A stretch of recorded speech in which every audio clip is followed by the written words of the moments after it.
வணக்கம். இன்றைய பார்வை உங்களை வரவேற்றுக் கொள்கிறது. இலங்கை தீவில் கடந்த வருடம் இடம்பெற்ற 2 தேர்தல்கள் மூலம் ஜேவிபி ஆகிய ஜனதா விமுக்தி பெரமுன எனப்படும் மக்கள் விடுதலை முன்னணி ஏகேடிஆர் தலைமையில் நிறைவேற்று அதிகாரத்தையும் நாட்டின் சட்டவாக்க அதிகாரத்தையும் ஆட்சித்தரப்பாக கையில் எடுத்திருந்தது.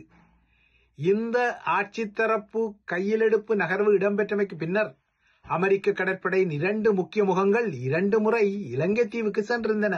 முதலில் ஏகேடிஆர் ஆகிய அனுரகுமார திசாநாயக்கா ஸ்ரீலங்காவின் முதன்மை தலையாரியாக கடந்த செப்டம்பரில் பதவியேற்றமைக்கு அடுத்த மாதமான அக்டோபரில் அமெரிக்க பசிபிக் கடற்படையின் தளபதி அட்மிரல் ஸ்டீவ் ஹோக்லர் இலங்கை தீவுக்கு சென்றிருந்தார். அதன் பின்னர் இந்தோ பசிபிக் பிராந்திய கட்டளை அதிகாரியான அட்மிரல் சாமுவேல் பெப்பரா கடந்த மார்ச்சில் இலங்கை தீவுக்கு சென்றிருந்தார்.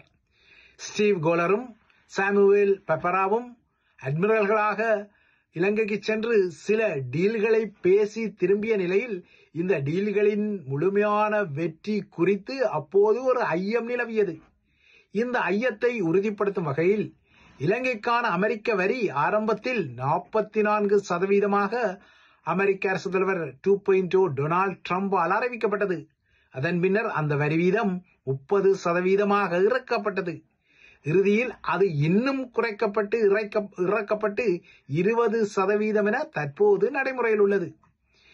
ஆனால் இந்த வரி குறைப்பை செய்யும் அமெரிக்காவுக்கு பதிலாக சில டீல்களை கொழும்பு அதிகார மையம் வழங்கியதான அரசல் புரசலான பேச்சுக்கள் இன்னமும் துடிப்பாக இருக்கத்தான் செய்கின்றன. அதன் ஒரு அங்கமாகவே இலங்கையை நோக்கிய அமெரிக்க கடற்கலங்களின் பயணங்கள் தற்போது இடம்பெறுவதான ஊகங்களும் உள்ளன.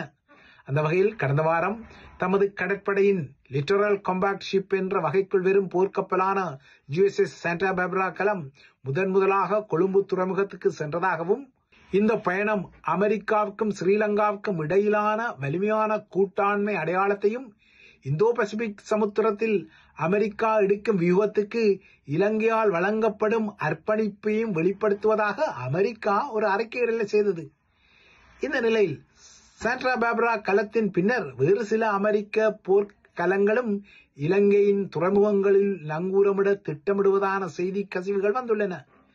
இதற்கிடையே சீனாவின் இலங்கையை மையப்படுத்திய கமுக்க திட்டங்களுக்கு ஸ்ரீலங்கா ஒத்துழைத்துக் கொள்வது இந்திய பிரியனரை மட்டுமல்ல அமெரிக்காவையும் உரசிக் கொண்டதால் வேறு வழியின்றி ஏகேடிஆருக்கு முன்னர் ஆட்சியில் இருந்த ரணில் விக்ரமசிங்கவும் ஒரு நகர்வை எடுக்க வேண்டி வந்தது. ரணில் எடுத்த அந்த நகர்வின் அடிப்படையில் இலங்கை கடற்பரப்பில் கடல் ஆராய்ச்சி ஆய்வுகளை மேற்கொள்வதற்கு ஒரு தடை கடந்த 2024 ஜனவரியில் ரணிலால் விதிக்கப்பட்டது.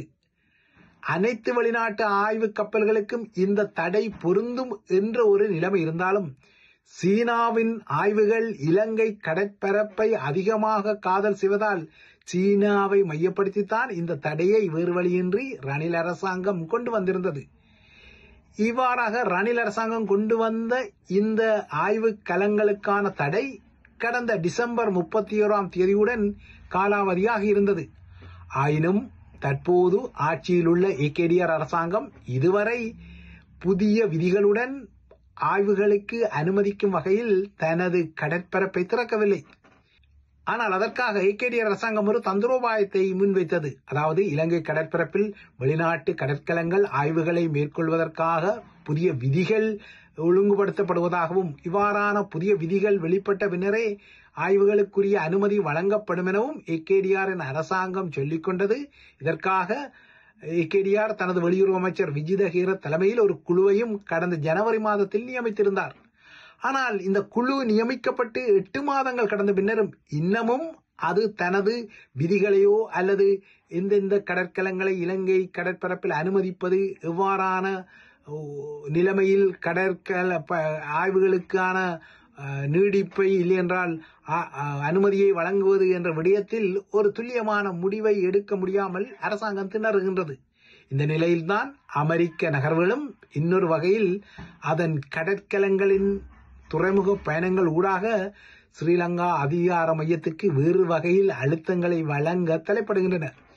இதற்கிடையே தமிழர்களை மையப்படுத்திய மேற்குலக நாடுகளின் இலங்கை தொடர்பான மிஷன் மென்போக்காகத்தான் வெறும் மேற்குலக நாடுகள் வேறு வழியின்றி ஏகேடிஆர் அரசாங்கத்தை ஒரு சமரசமாக கையாள முனைவதால் தமிழர்களுக்கு பெரும் சாதக நிலைமை ஏற்படாது என்ற கவலைகள் எல்லாம் டயஸ்போரா அரங்கிலும் உள்ளூர் அரசியல் அரங்கில் இருந்தாலும் ஸ்ரீலங்காவை அனைத்துலக குற்றவியல் நீதிமன்றத்திற்கு பிரித்தானியா பரிந்துரைக்க வேண்டும் என்ற வகையில் டயஸ்போரா அமைப்புகளின் நகர்வுகளும் வரத்தான் செய்கின்றன. அந்த வகையில் ஐநா மனித உரிமை அரங்கில் ஜெனீவா அமர்வு ஆரம்பமாக உள்ள பின்னணியில் பிரித்தானியாவை தளமாக கொண்டு இயங்கும் தமிழர்களின் சுய நிர்ணயத்துக்கான இயக்கமாக தன்னை அடையாளப்படுத்தும் the movement for self determination of Tamil Eelam என்ற அமைப்பு பிரித்தானிய பிரதமர் கேர் ஸ்டாமரிடம் ஒரு மனு ஒன்றை சமர்ப்பித்து அந்த மனுவில் தான் சுயநிர்ணய உரிமைக்கு அப்பால் சில விடயங்களை கோரிக்கொள்கிறது. அதாவது அனைத்துலக குற்றவியல் நீதிமன்றத்தில் ஸ்ரீலங்காவை பாரப்படுத்த வேண்டும், இதனை பிரித்தானியா தான் செய்ய வேண்டும் என்ற வகையில் அந்த அமைப்பின் கோரிக்கை உள்ளது. ஆனால் இவ்வாறான கோரிக்கைகள் எல்லாம் விடுக்கப்பட்டாலும் மேற்குலகின் இலங்கை குறித்த கையாளல் கொழும்புக்கு ஒரு மென்வலு தோற்றப்பாட்டை அடுத்த மாதம் ஜெனீவாவில் உருவாக்க கூடும் என்ற கருத்தியல் இன்னமும் வலுவாகத்தான் உள்ளது. ஈழத்தமிழ் மக்களை மையப்படுத்திய அனைத்துலக நகர்வுகளுக்கு மத்தியில் அவர்களின் கலாச்சார தலைநகராக கருதப்படும் யாழ்ப்பாணத்தின் முக்கிய அடையாளங்களில் ஒன்றான நல்லூர் கந்தனின் தேர் திருவிழா இன்று இடம்பெற்றது.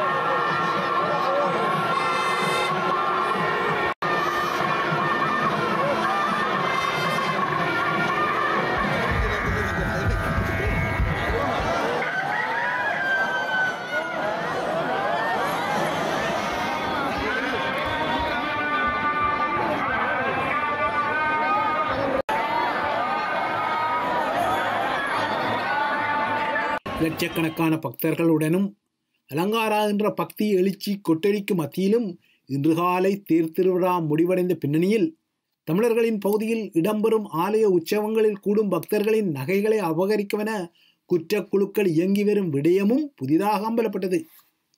உலகச் சந்தையில் தங்கம் கடுமையான விலையேற்றத்தில் இருப்பதால் நகைகளை அணிவதில் பிரியமுள்ள தமிழர்கள் ஆண்கள் பெண்கள் என்ற பால்பேதம் இல்லாமல் உள்ளூரிலும் டயஸ்போரா நாடுகளிலும் குறிவைக்கப்படுகிறார்கள். புலம்பெயர் நாடுகளில் கூட பட்டப்பகலில் நகைகளை அபகரித்து செல்லும் சம்பவங்களும் அதிர்ச்சிகரமாக அதிகரித்து வருகின்றன. லண்டனில் தமிழ் மக்கள் அதிகமாக நடமாடும் சவுத் ஹரோ போன்ற நகரங்களில் கடந்த சில நாட்களாகவே பட்டப்பகலில் ஆண்களிடமும் நகைகளை அரைக்கும் சம்பவங்கள் அதிகமாக பதிவாகியுள்ளன. உள்ளூரை பொறுத்தவரை கடந்த வாரம் மன்னார் மடுவில் திருவிழா இடம்பெற்ற போது அங்கு 10க்கும் மேற்பட்ட பெண்களிடமிருந்து 7.5 மில்லியன் ரூபாய்க்கு மேலான பெறுமதியுடைய தங்க நகைகள் அபகரிக்கப்பட்ட நிலையில் இன்றைய நல்லூர் தேர் திருவிழாவில் நகை அபகரிக்கென புதிய குழுக்கள் களம் இறங்க தலைப்பட்டமை குறித்த அதிர்ச்சி தகவல்கள் வெளிப்பட்டுள்ளன. இந்த நகை அபகரிப்பு திட்டத்திற்காக குற்ற கும்பல்களால் அனுப்பப்பட்ட 2 இந்தியர்கள் உட்பட்ட 8 பெண்களை புலனாய்வு தரவுகளின் அடிப்படையில் தாம் கைது செய்துள்ளதாக யாழ்ப்பாண காவல்துறை அறிவித்துள்ளது. இந்த நகை அபகரிப்பு திட்டத்திற்கு இந்தியாவிலிருந்து சிலர் பலாலி விமான நிலையம் ஊடாக யாழ்ப்பாணத்துக்கு சென்று தங்கியிருந்ததான புதிய வெளிப்படுத்தல்கள் ஆச்சரியகரமாக வந்துள்ளன.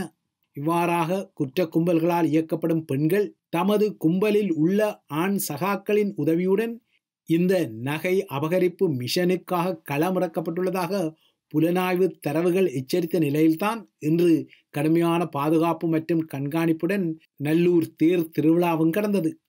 இன்று இந்த திருவிழாவை மையப்படுத்தி ஸ்ரீலங்காவின் பிரதமரும் கல்வி அமைச்சருமான ஹரணி அமரசூரிய யாழ் மாவட்ட பாடசாலைகளுக்கு ஒட்டுமொத்தமாக விடுமுறை அறிவித்தமை அனுரகுமார திசாநாயக்க அரசாங்கத்தின் நல்லிணக்க காட்சிப்படுத்தல்களில் ஒன்றாக இருந்தாலும் இந்த காட்சிப்படுத்தல்கள் மூலம் அனுரகுமார திசாநாயக்க அரசாங்கம் தமிழ் மக்களின் முற்றங்களில் எதிர்பார்க்கும் லாபங்கள் அதற்கு கிட்டிக்கொள்ளுமா என்பதில் ஐயங்கள் வலுவாக இருக்கத்தான் செய்கின்றன.